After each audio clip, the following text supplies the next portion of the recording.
Hello, everyone. It's been a minute. I'll tell you exactly how long it's been. Me and Steve haven't sat down to talk since February. How about that, Steve? That's a long time. That is too long, I would It's say. way too long. We had Yeah.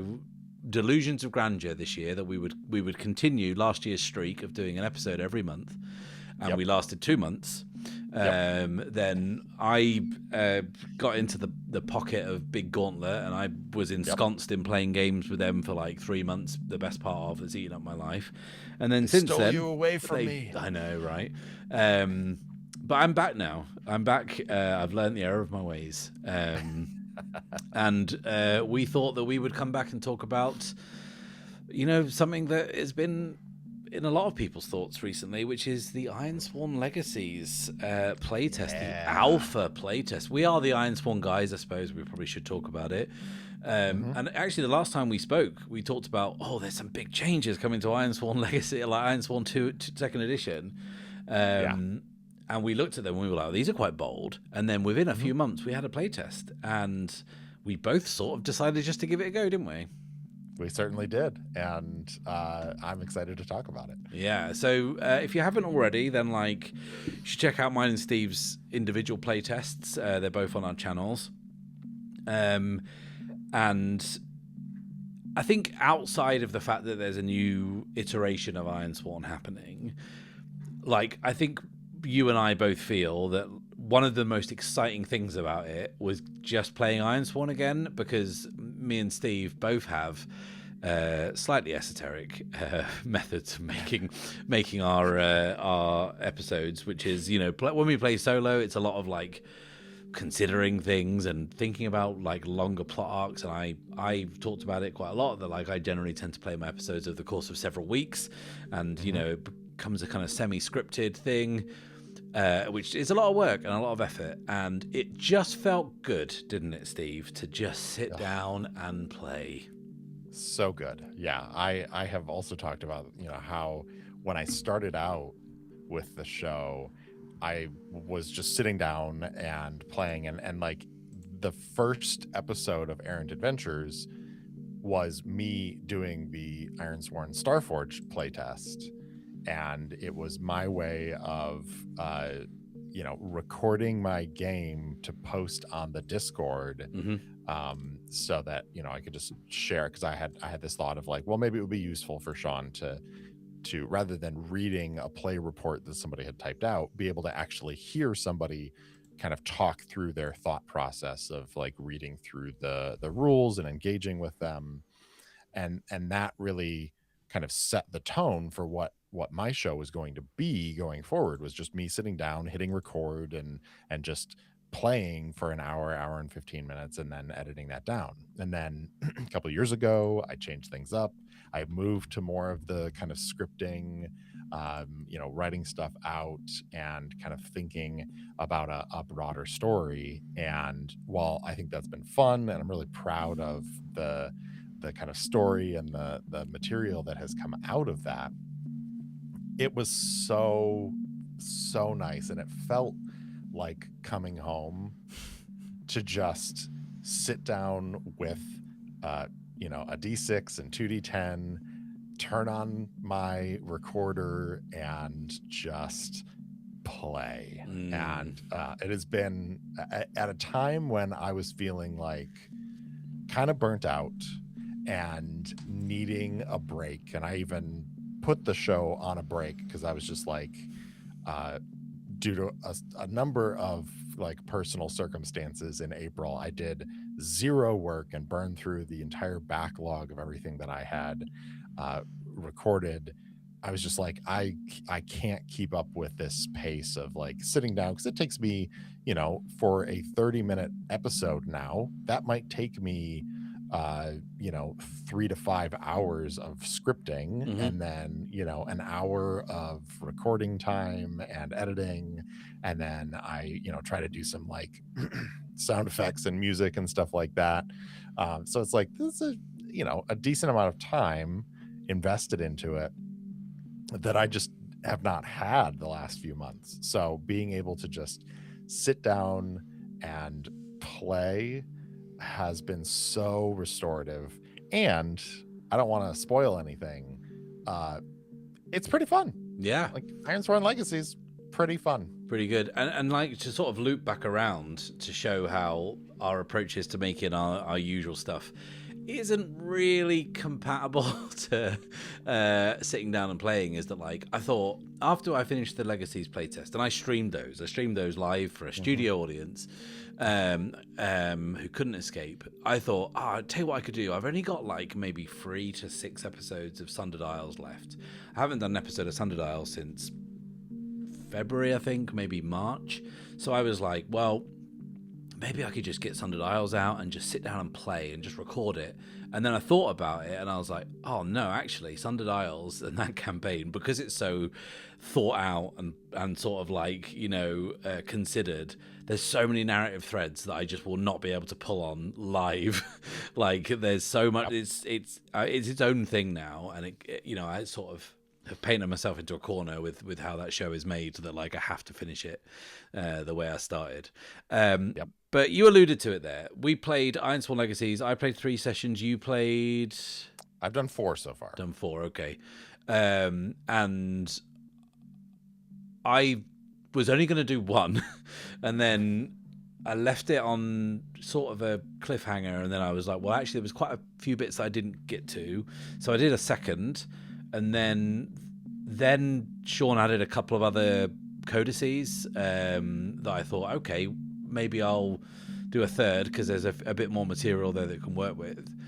But like, what I would say is I didn't participate in the Starforge playtest, but I remember reading it.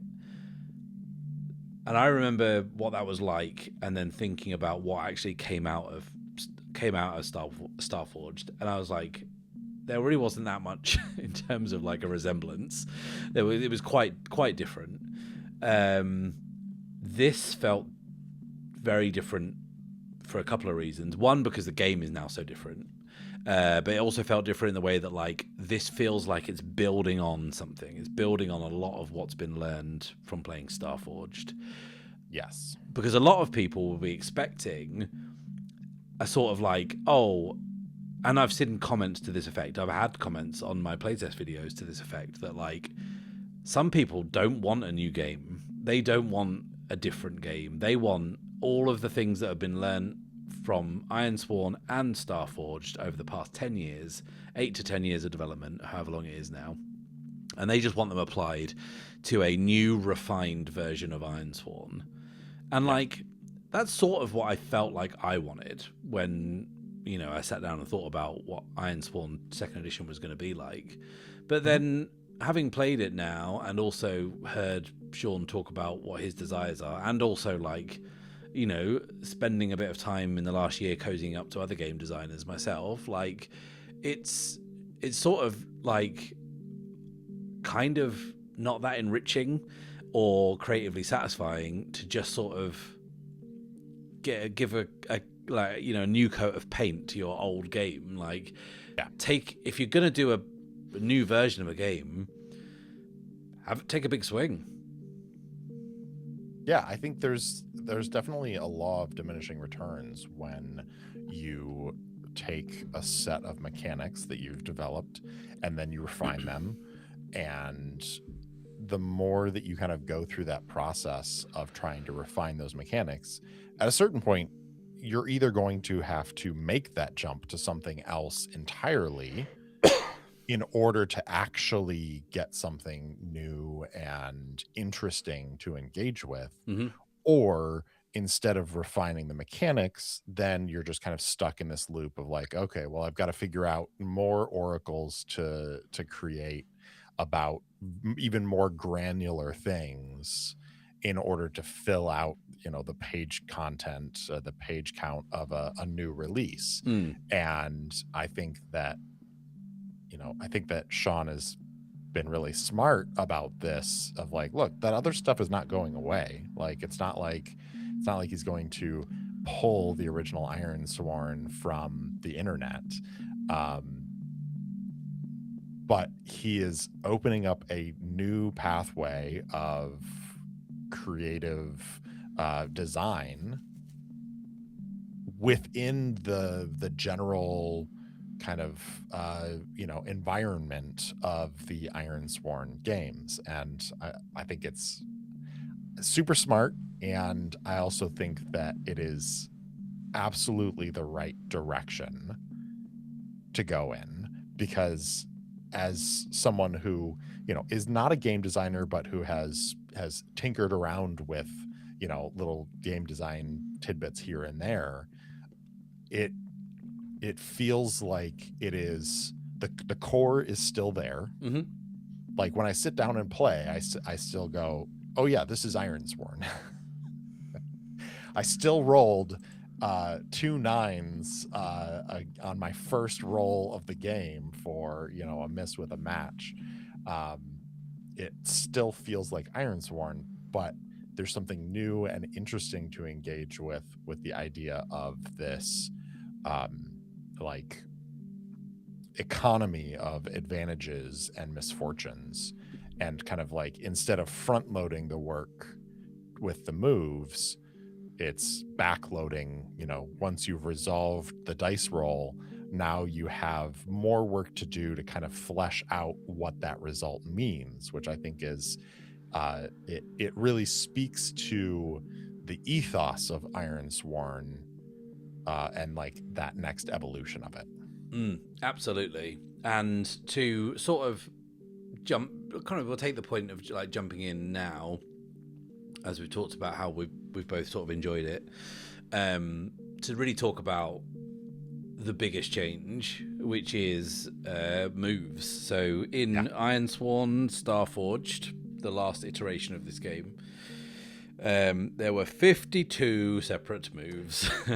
Now, some of them weren't really moves. They weren't things you had to roll dice for, like the session moves. They weren't really dice-based moves and pay the prices, and well, it can be, I guess. But like, there were a lot of moves, is what I need to say. And I remember thinking that, thinking about something like Dungeon World, which is where I got my start with like a PBTA style game or whatever. There was maybe like, I think 10 or 12 moves that everyone could do, and then your playbooks had specific moves to your class or whatever. Mm-hmm. And then when I moved over to Ironsworn, it was like, oh, I see why there are a lot more moves, because it's a solo game, right? And like there needs to be an output from the move to move the story along. Mm-hmm. And then I think I've just got used to it, and I kind of underestimated how many newer players look at the move list in Starforged and get a little overwhelmed with what move to do what thing for. And like, I forget that you and I have got a lot of hours under the belt, and we've sort of internalized it all. And for us, it's a little easier to do without thinking.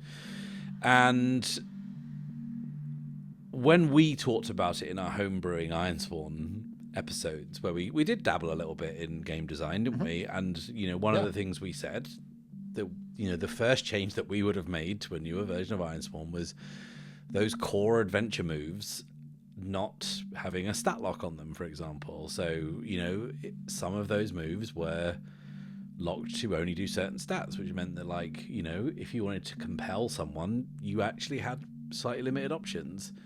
Mm-hmm. And then I've spent the best part of the last 2 years playing Carl from Brindlewood games, where every move, and there are very few moves in those games, there's some of them as few as like 5, they're always, this is the move, roll with whatever stat is appropriate, and it's up to the players to think about it.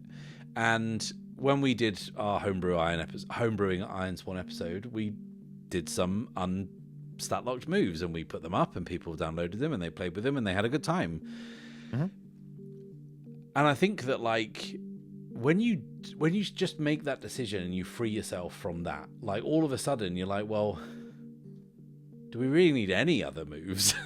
And that is the direction that Sean has taken Ironsworn Legacies in. I am not I'm not saying I'm taking credit for this, but what I'm saying is that, like, when we talked about it, like, actually we had nowhere near as elegant a solution as one move. But like, it was an idea of there being fewer moves. and it being more flexible. And now we have one move that is the most flexible move you can imagine, and it's the whole game now. The whole game now boils down to a move called Take Action, which is it's great. It's anyone who's played Forged in the Dark games, it's that move really, and it's the same for trophy games. Like there's a risk roll in that. It's your bread and butter move, and like I said in the playtest, what this new version does is takes the crunch out of the input and puts all the crunch in the output. Because the genius of this system, of this new kind of gameplay loop, is you roll the dice, you sort of, your results speak into existence these currencies, misfortunes and advantages, which when you first look at it, you're like, oh, I've now got like advantages, misfortunes, progress, momentum, setbacks, impacts, perils, opportunities, discoveries. There's a lot of like phraseology that you're like, that's quite kind of, you don't know what's what. And when I first started playing, there's now 52 terms. Yeah, for, 52 terms for one roll. But like when you actually do the move a couple of times, and this is why anyone who's made a comment on my playtest and said, I don't know, this seems like a lot of bookkeeping or whatever, my response to them and my response to them now, if they're watching this and they think this is, just play it. Play it and like see how that roll goes, because you do it like the first time and it's like, oh, I don't really know what I'm kind of doing, and then after 2 or 3 rolls you sort of get it right. And it's then when you start to think, okay, well, I've got misfortunes and advantages down. And then when you start to look at the codices and what they do, so the codices, to those who don't know, it's instead of like having relationship moves or combat moves or journey moves that are specific, you just have Take Action, and then you have a codex, which is a journey codex, a combat codex, a relationship. There'll be codexes for everything, which is basically just a 2-page spread, which gives you everything you could ever need to interpret any of this stuff. And you could do it without if you wanted to, but like that is where the joy comes. And I think when it clicked for me, taking the Take Action, once I got my head around that and then applying it to the stuff in the codex, that's where I was like, oh, okay, we're onto something. Yeah, I agree, because that, that simplicity of just being like, well, I'm going to take action, and, I'm just going to roll the dice, and, okay, I get a weak hit, so, and we should also talk about the like positions as well, because that throws an interesting kind of wrinkle into rolling and the advantage and misfortune generator. But having that simplicity of the Take Action move, but I think you're 100% right that the codices create this framework wherein you can be like, okay, I am on a journey. In regular first edition Ironsworn, there were plenty of oracles that you could roll on to figure out what your waypoint was, what terrain you were in, all this different stuff. But now all of those oracles are kind of encapsulated within this 2-page spread of the codex, and it also has some suggested misfortunes. I also love the suggested actions, where it's like, are you unsure of what a shadow take action would look like in this particular journey? For some people, they're going to be like, no, I don't need that at all. But for other people looking through that list, it's like, oh, this is helpful. I can sneak around an obstacle. That makes sense.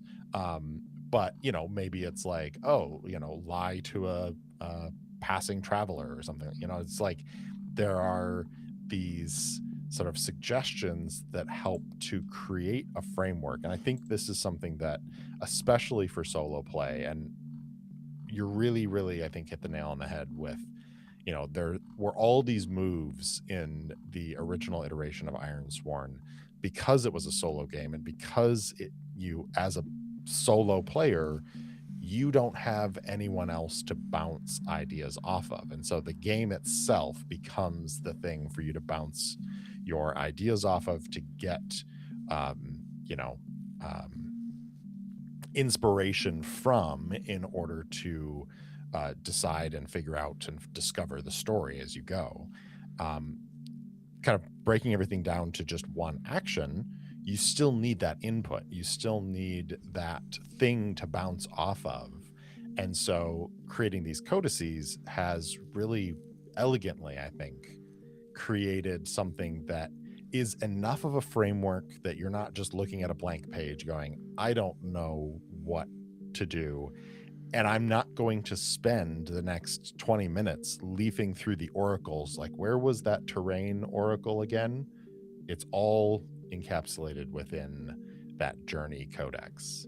Same with the combat. Like, any of those combat related oracles are all gathered together in that codex, and you're like, this is the action I'm engaged in now, and I have this whole reference material here to engage with, and it's all right at my fingertips, so that to me it makes it feel like when I generate those advantages and misfortunes, and now that I've got that chart, because it's only 6 items on each one, and it's super, like, it's straightforward, you know, it's 1 advantage, you gain a momentum, you know, 1 advantage, you mark progress, 2 advantages, you 1 advantage, you overcome a setback, 2 advantages, you find an opportunity, you know, so on and so forth. 3 make a discovery, and you can just, once you've got that internalized, it really doesn't take that much effort to kind of see that output through, because you've got everything all in one spot with the oracles, with your advantages and misfortunes. It's just, I love it so much. It feels as though this is the Ironsworn that I always wanted. And I know, and I've said this a couple of times in my episodes, that there are a lot of, this is an early playtest, so almost everything in here could change,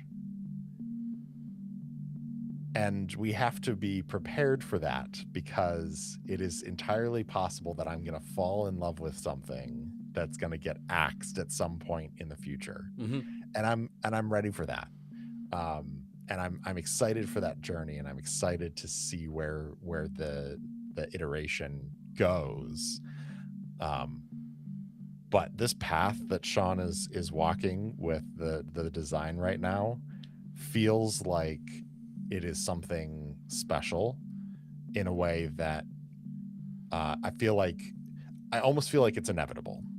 Like, and that's where, when you were talking about the homebrewing Ironsworn episodes, like, as much as we would love to take credit for you know, inspiring Sean to go in this direction, I think it just shows that this is the direction that Ironsworn kind of always needed to go in. And we were able to glimpse a little fragment of it from a distance. And, you know, Sean is in the midst of it and knows, you know, has been seeing a lot of the same feedback that I'm sure that we saw, that inspired us to do the unstat locked moves. And, you know, I suppose he's a good game designer compared to us. You know, if you want to go so far as to say that. Just brilliant. Yeah, and it's interesting you say about, like, not wanting to get too attached to some of these things, because I found myself very quickly forgetting that this was a playtest. This felt, and I suppose that speaks to, you know, how much further along Sean is in his kind of game design journey, because we forget that, like, Ironsworn was his first game, and that was 8 years ago, whatever it was. Yeah. So he's, you know, not actually been at the coalface all that long. So, like, you know, how accomplished it feels, in the sense that, like, and almost not how finished it feels or polished it feels, because, you know, we were working with 8 to 10 pages of a core document or whatever. But like the actual design principles are so strong, you know, and it draws on a lot of those other things. It draws on Forged in the Dark, and like position's always existed in Ironsworn. In the combat of original Ironsworn, you had initiative, which was famously fair, and then in Starforged you had, you know, in control and in a bad spot, and in this now we've got 3 states. It seems like for some people in the Ironsworn Discord that's not enough states of position. They want more, but like to me it felt, and you and I had very different experiences of this, didn't we? You spent a lot of time in a desperate position, whereas me, I got in a death spiral. Me, Mr. Bad Spot, I was coasting a lot. I don't think I ever was in desperate position. I think maybe it's just my sheer aversion to the death spiral that I will try literally anything to stay out of it. But yeah, I really liked how that follows throughout all moves now, and not just sort of combat. It makes a lot of sense, right? It does, yeah. And it is interesting because it forces you to think about the fictional positioning of what you're doing, to be like, okay, well, this thing that I'm doing seems pretty straightforward, but I'm in a desperate position. Yeah. Like, what does that mean? Why is it desperate? And so it in just 3 positions, it gets you to ask the question of like, why I'm on the side of this mountain, you know, scaling through snow and a storm, but I'm in a favored position. What? How does that work? And like, that's, again, it's another one of those pieces of inspiration that the game is providing you, where the game, you're in conversation with the game, and the game is asking you, okay, like this is the state that you're in. Now you tell me how we got to this state and why it makes sense. And I think there is, in even just that idea of the positions for any action, there is so much fertile ground for creativity and introducing complications or introducing opportunities because of the position. You're like, well, I'm in a favored position in this, on the side of this mountain in this storm. Maybe there's a cave up ahead and I can see it, or I'm sheltered inside of a cave, and you know, there's a cave system, and that's how I'm going to make my way up to the top. You know, it's just like different ways of kind of approaching how to envision the fictional situation that your character is in.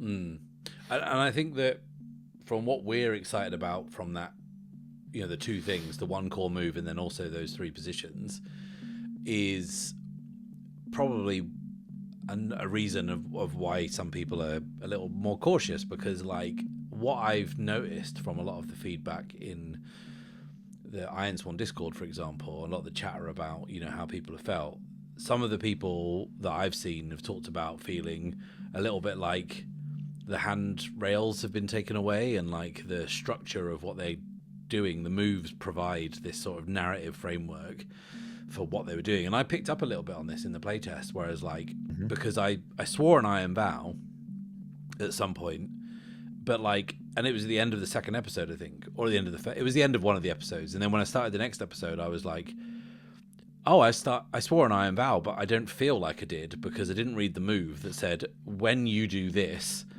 X, Y, Z. And then I think at that point, I think Sean dropped in the chat on the stream and just said, well, there is going to be a quest codex. And I was like, well, there is all the handrail you need.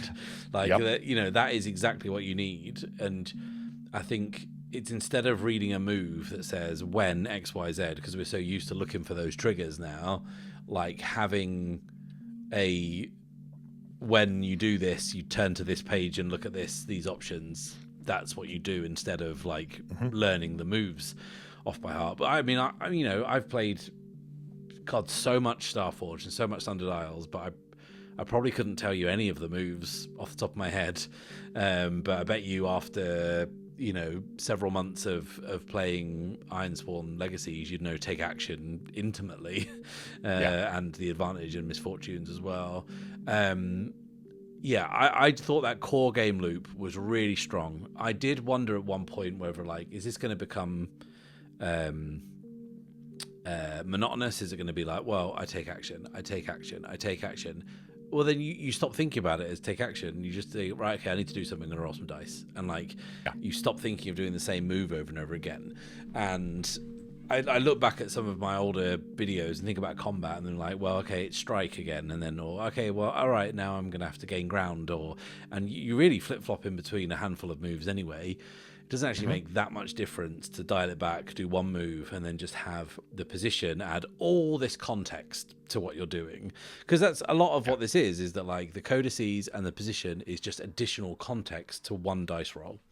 And if you think about the old moves, they were hyper-specific context to one dice roll. And it's just a very elegant solution to that problem of there being too many moves. You know what I mean? Yeah. And I think that ultimately, whether it's 50 moves and, with more specific context for one dice roll, or one move with a generalized context for a dice roll, what it all comes down to at the end of it is envision what happens. Yeah. And if you're just going, oh, well, I strike again. Well, I strike again. Well, I strike again. It's like, okay. And like, listen, a lot of my first Starforged campaign was me just bouncing from move to move.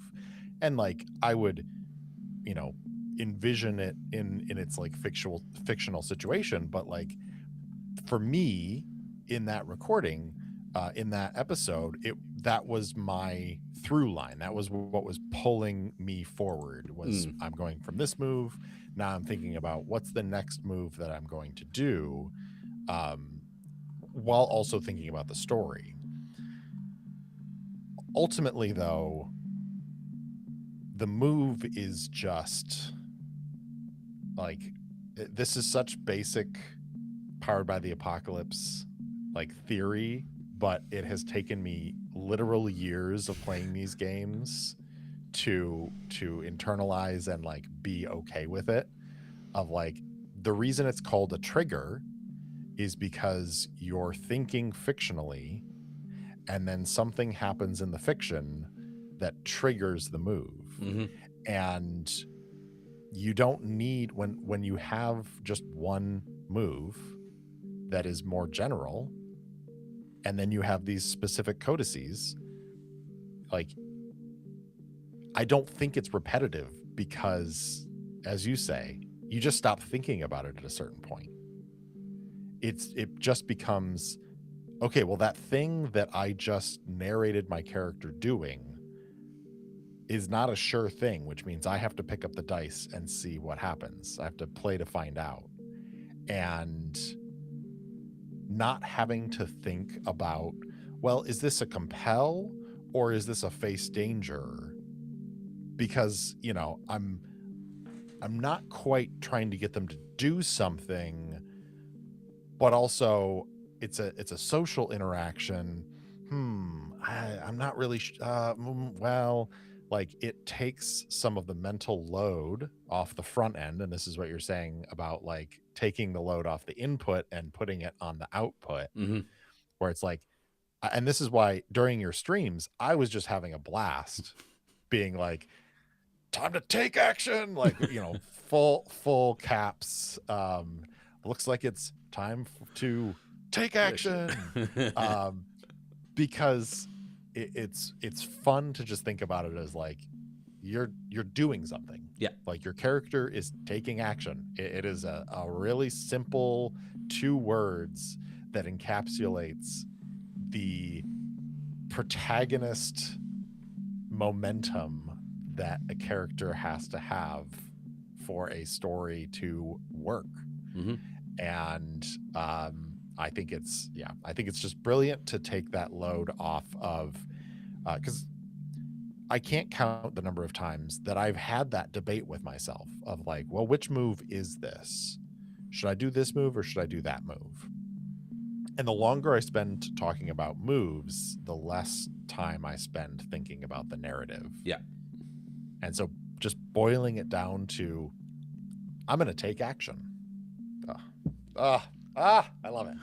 And I think that an interesting byproduct of this is that, you know, years ago on one of our, I think maybe the first thing you and I did together was a top tips for Ironsworn video.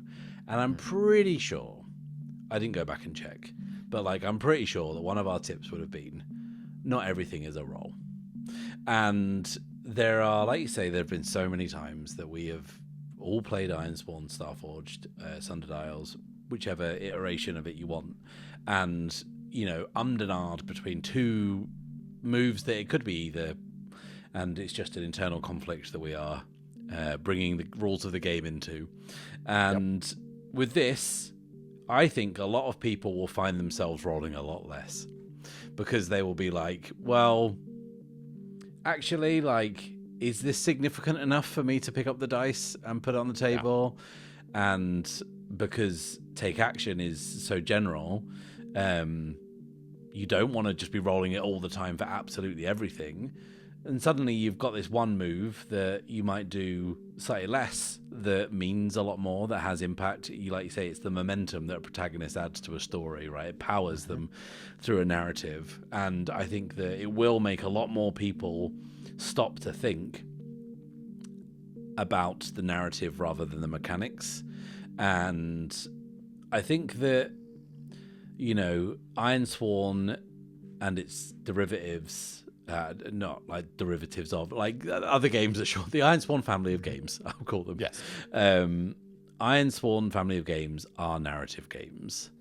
As much as anyone wants to try and deny that, they are narrative games. I think that a lot of people get tangled in the weeds of all the moves, and, you know, the amount of times I see, how do you figure out, you know, whose turn it is to go in combat? And I'm like, come on now. Well, you do 1, 3, 5, and then you do 2, 4, 6, and then you do 1, 6, 4, 3, 2, 5. That's how I do it. Is that not how everybody does it? It's simple when you put it like that, Steve. Everyone should know that. But it's like, you know, the reason that people get bogged down in those things is because sometimes they lose sight of the fact that Ironsworn is a narrative game. And the reason that you and I have managed to spin so many hundreds of hours between us of compelling narrative between us. Speak for yourself. Yeah, I mean, listless, directionless narrative that just ambles off into wild directions. The reason that we've been able to do that is because I think that you and I probably have a slightly looser grip on those things, or, you know, I mean, I certainly do. My grip on anything, mechanics wise or rules wise, can't ever be described as firm. But yeah, I think that this just restates that design goal of Ironsworn being a narrative game, it being built on the Powered by the Apocalypse framework. Like, it's 100% about that. You know, you narrate if you trigger a move, not the GM calls for a move. If you trigger a move, then something happens. And this is just a cleaner, more elegant way of realizing that design goal, essentially.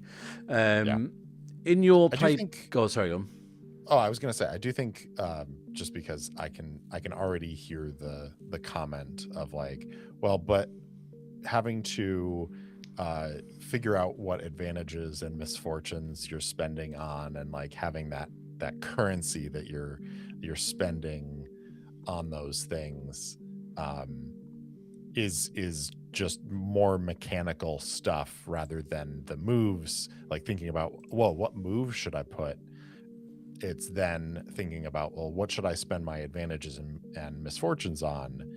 And I think that my answer to that statement would be but you should be thinking about spending those advantages and misfortunes narratively and what makes sense in the narrative.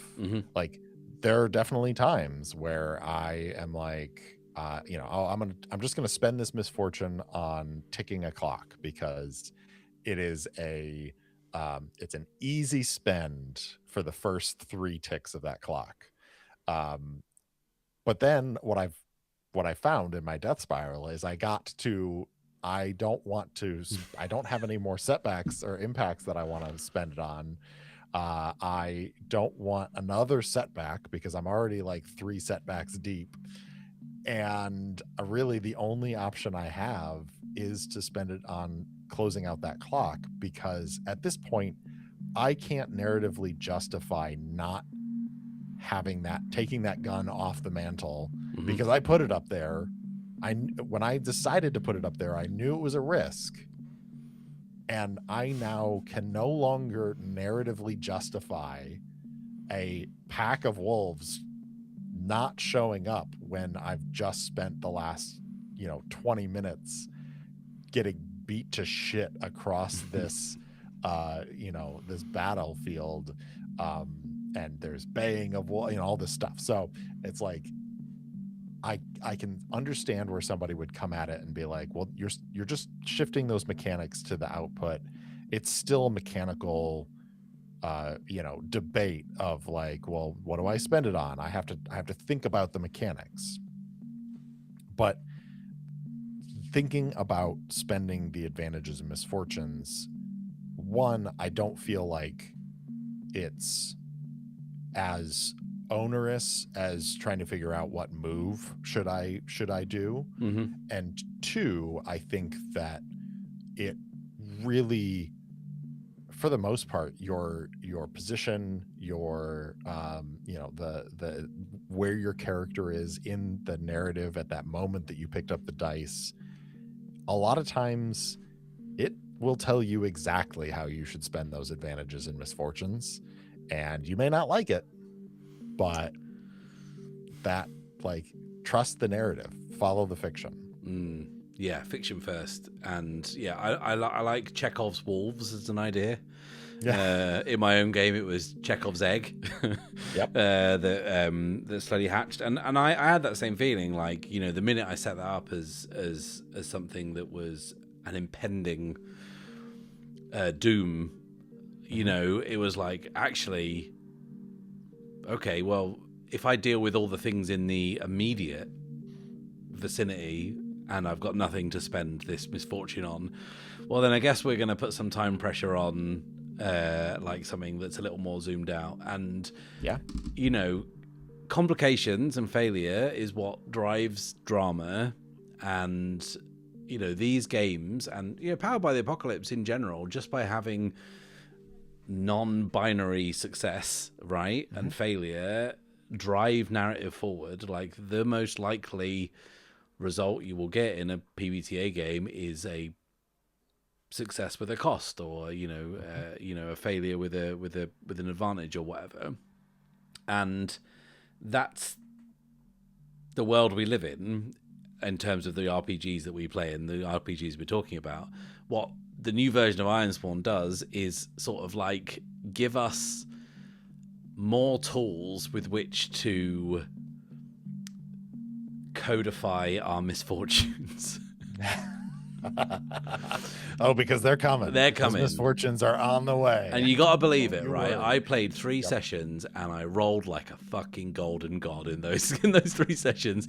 Nothing really bad happened to me, although I still did get assailed by wolves with razors for legs, and I did still find myself in possession of a wyvern egg that hatched and now thinks that I'm its master, and I'm someone who's never been out of my hometown before, and now I've got a dragon for a companion. And those things have all been brought along by not dreadful dice rolls, but not good dice rolls either. And there's enough juice in the engine to drive forward a story that's compelling and interesting and has twists and turns and bumps in the road.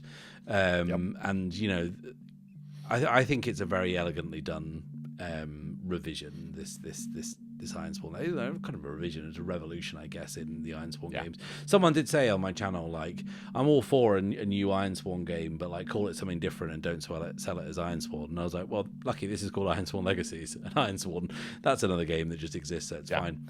Don't even worry about it. But it's still Ironsworn. It is. It feels like Ironsworn. It feels like Ironsworn. I don't know if that's just because of the D6 against the 2D10s, like that dice mechanic, or just the way that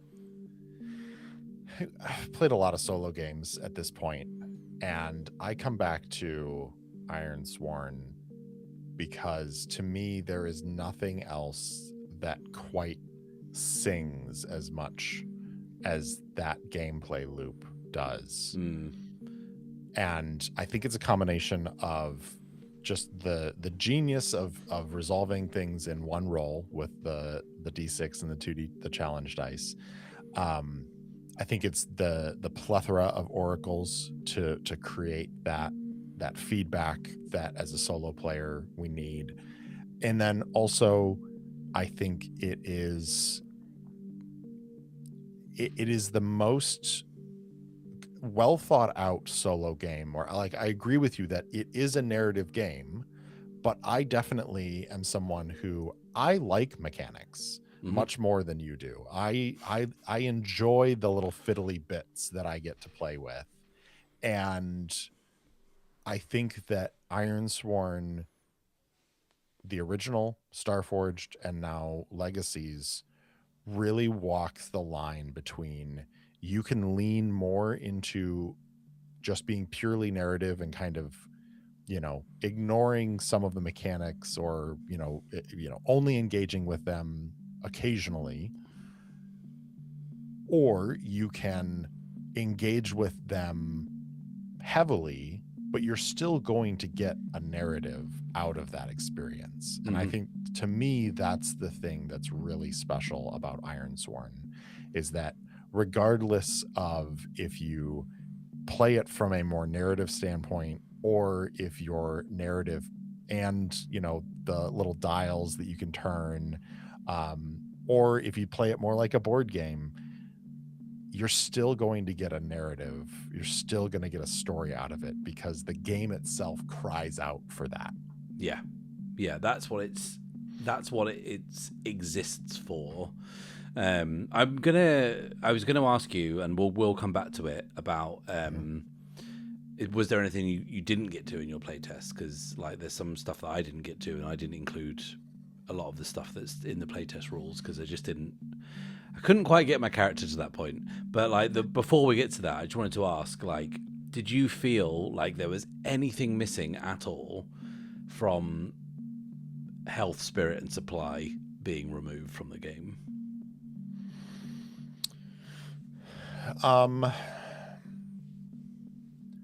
No, but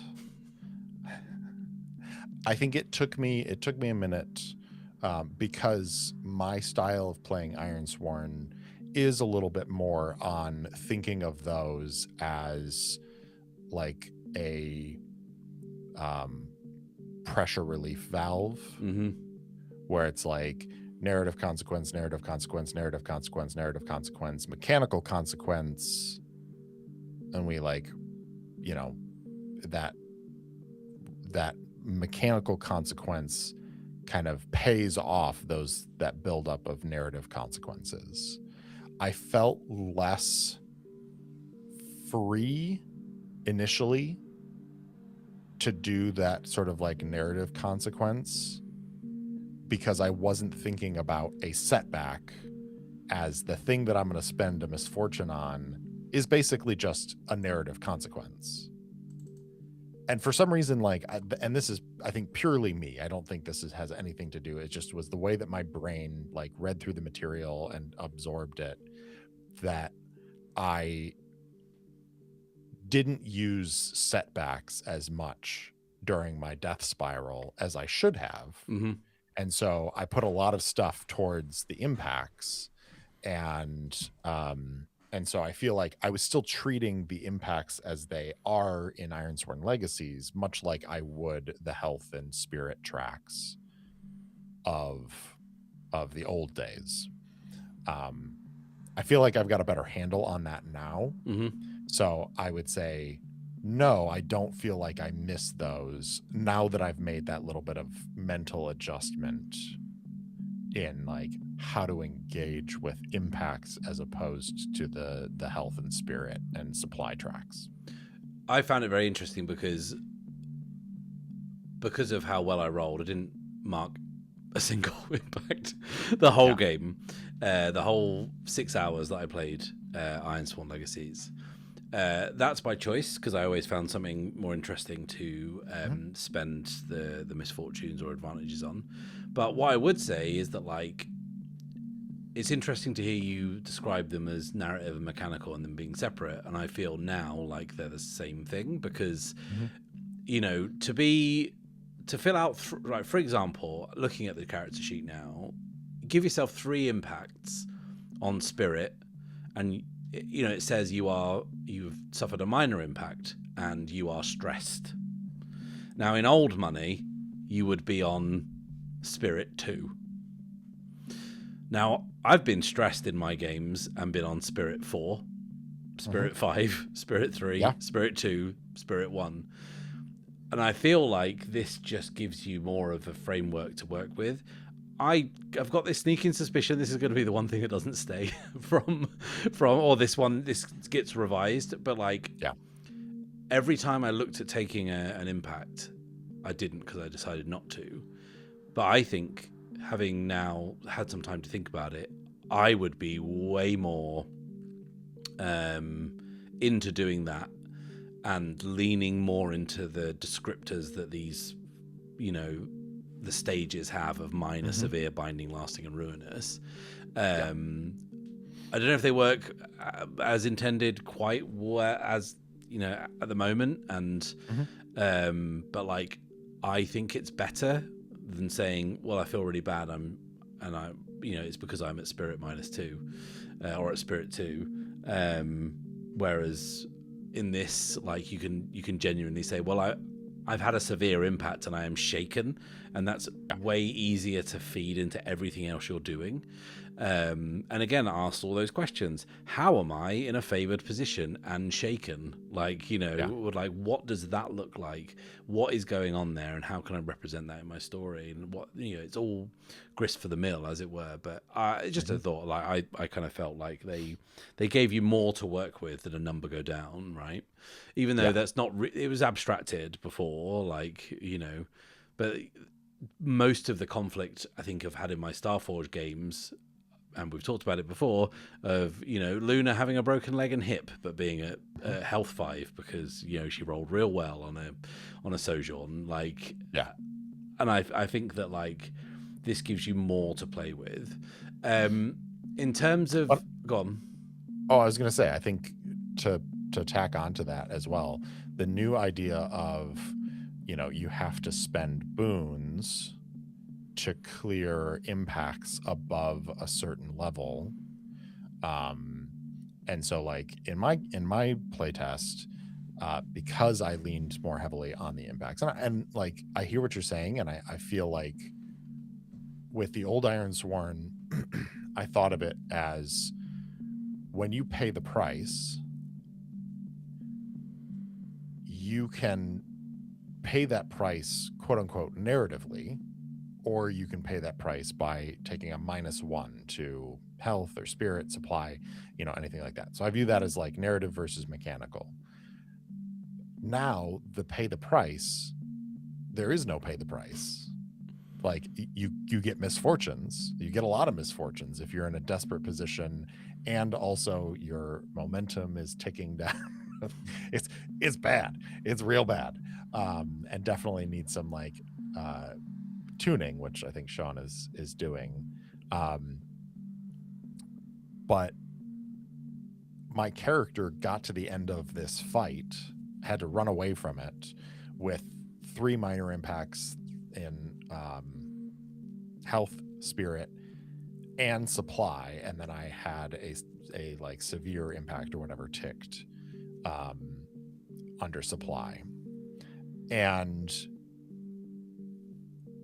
where that went felt much more narratively driven, of like I then was able to pass time and recover those minor impacts, but because I had already marked a severe impact, I couldn't clear that supply. And that made sense to me, because I was looking at it and I was like, my character's out in the wilderness, has found some shelter, but the people that he's sheltering with also don't have supplies. That's why like they initially tried to rob him.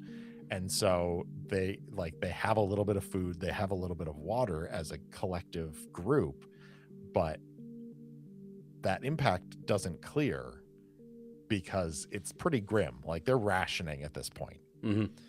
But he's able to rest and sleep and bind his cuts and scrapes, and so we can clear those minor impacts for the health and the spirit. And so I would agree with you that in this new iteration, evolution, whatever we want to call it, it does feel like it just ties more into the fiction than just number go down. Mm-hmm. Interesting you mentioned boons, because that's the next thing I wanted to talk about, and probably the last thing we're going to talk about, is that there was a whole bunch of stuff I didn't get to. I didn't get any boons to spend. I think I did in the first session, because that was before Sean took out the rewards for completing something or overcoming a setback or whatever it was. And so I had 2 boons, but didn't really have anything to spend them on. I didn't get into that. I didn't get into a lot of the quote unquote downtimey stuff, that play the world and all that. Mm-hmm. But that was super interesting. And I didn't touch on legacy. Now I know you did touch on some of those things. Like, how did they work out for you? Yeah, so I did the pastime, which I even in the moment was like, this is definitely designed more for like you stay at a place for several days. But I was like, I don't care. My character is going to die if if I don't do something. And I it felt like it narratively made sense that he basically was like weathering a storm in a cave with these 2 people. And so I did the pastime, and I felt like for the amount of work that I had done, that I think I earned like 1 boon. But also I think part of that was a lot of the work that I had done was me just rolling I couldn't buy a challenge die lower than a 7. Oh, hi Ziggy. Hey Zig. And I think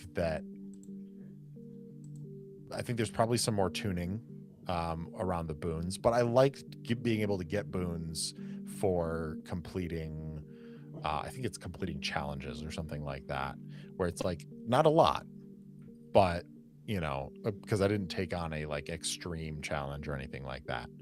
But doing the pass the time I thought was really interesting, because there were opportunities to earn boons through that, and a way to kind of connect with other characters. And so I used it as an opportunity, like the long-term project that my character worked on during downtime was trying to build a more friendly relationship with these 2 people that had initially tried to rob him on the road, because he's like, we're out in the wilderness, like we kind of need to rely on each other. Stuff like that, where to me it felt better than Sojourn. Mm-hmm. And I think that might be because I just didn't sojourn all that much. Yeah, I always found myself doing Ironsworning. it so infrequent, because it was fucking hella strong, and it had to be because of some of the karmic punishment you would take in Ironsworn games. Yeah. If you were going to do it, you needed to get a big benefit from it. But as a result, being narratively focused, I think you and I both found ourselves doing a lot less. Yeah, and then I did the play the world sequence as well, which I enjoyed, but also because my initial idea with the playtest was to be a little bit more focused on just this character and not try to think about a wider world beyond just like the quest that he was on. I engaged with Play the World, but I feel like there's a lot more potential there than what I used it for. But I did enjoy the idea of like I was like, well, he's on this quest to find this lost caravan.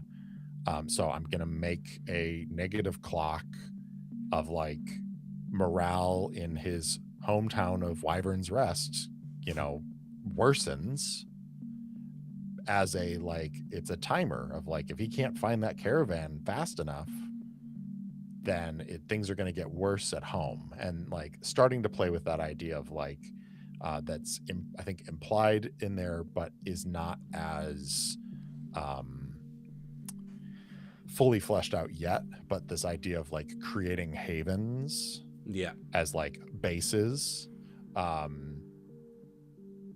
I was like, he doesn't have a haven right now. Mm-hmm. So he doesn't get any of the like benefits for that. But if he can find this caravan, maybe Wyvern's Rest will become a haven, that kind of thing. So I really enjoyed it. I feel like there's a lot more to do with those, but I can see a lot of potential for them. And it'll be interesting too, of like, once we get to assets and stuff like that, if there are assets that are more zoomed out that interact and engage with playing the world. I did not use any resources during the course of my game. Same, I didn't either. I felt like at times I was like, oh my god, have I exhausted everything in this playtest? And then also like, oh, I've actually not touched a lot of these things. And I thought it was really fun that like, whilst it was quite limited playtest material, some people have gone quite hard on this playtest and have played like multiple sessions over a long time. But like, I was really pleased at the alpha playtest, and I think I've played enough of it to like be really, really confident in the direction that Ironsworn Legacies is going. And Same. I've said that, Sabine and her story sort of ended at the end of that playtest, but I will pick up exactly there when some beta rules drop and we have some other things to play with. I don't know when that'll be. I mean, the game is still tentatively scheduled for 2028, so there's plenty of time. And I think the fact that this playtest has appeared so early probably says, how far along Sean is in his design. I'm super, super fascinated as to where all the other things are going to play into it, assets and resources and maybe new things that we've never considered before. This haven business of like building up your home base, as it were, that does stuff like is super interesting. I really love, I'm one of the people, like, I don't really get it when people say downtime in Blades is boring, because I suppose it can be if you're boring, but like if you don't use it as an opportunity to tell some story, then I don't know what we're doing. You're just sort of making numbers go up and down, right? But like, I really am looking forward to digging into what that does. I'm really looking forward to digging into what assets and resources and how they interact with all the new features. I think the amount of design space there is it's vast. There's quite a lot going on for something that's quite stripped back. My one hope is, and I don't think this will happen, so I can rest easy. My one hope is that, like, hang on, I've phrased that terribly. I think this will happen, and I'm pleased about it. But I've seen other people talk about it. I'll just say it. I've seen a lot of people say that they want Ironsworn Legacies to be as generic as possible, so they can apply whatever settings they want to it. I just don't want that to happen. I want Ironsworn Legacies to be as specific as possible. I want my gaming taste has changed so much over the last few years since I first picked up Ironsworn in 2019 or wherever it was, and I want a game that is specific, that has a point of view, and I want a game to have something to say. and I want to play games. I don't want to play systems. I don't want to play systems that I'm going to bolt onto something else. I don't want to read a game and think, oh, I could use some of this for my homebrew bullshit. I want an author, a game writer, to write a game that says something, and I get to hear what it has to say, and I get to consider what that point of view is. I really don't want this game to have like to be something that can just be melded into anything. And like a lot of people are saying, you know, can this be a high magic setting? Can you make it flexible enough so it can work in X, Y, and Z? Like I really want Ironsworn Legacies to be its own thing. I want a game. I don't want a system. Like GURPS exists. Like just you know, go and play those other things. But like I really want for this, like Sean to basically make his statement about, you know, what he thinks about the world of Ironsworn and the game of Ironsworn. What's your biggest hope or biggest fear for Legacies, to wrap this up? Well, yeah, first of all, in kind of response to that, I firmly disagree. It should be as general as possible. I think one of the beauties of Ironsworn is that it is general enough with things like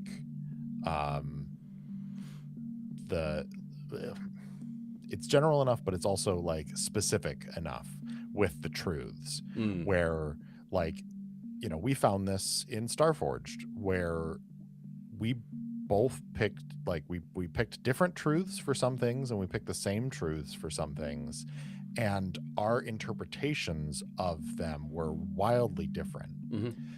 But like the truths, I'm really excited to see what the truths are going to be, because I don't think that Sean is just going to copy and paste the old truths into Ironsworn Legacies. There better be some inscrutable iron pillars somewhere, though, because otherwise we're going to riot. We will riot, yes. But and honestly, if he does just copy and paste them in, that's fine too. I don't like, I feel like Sean enjoys tinkering enough that he's going to want to do something new with them.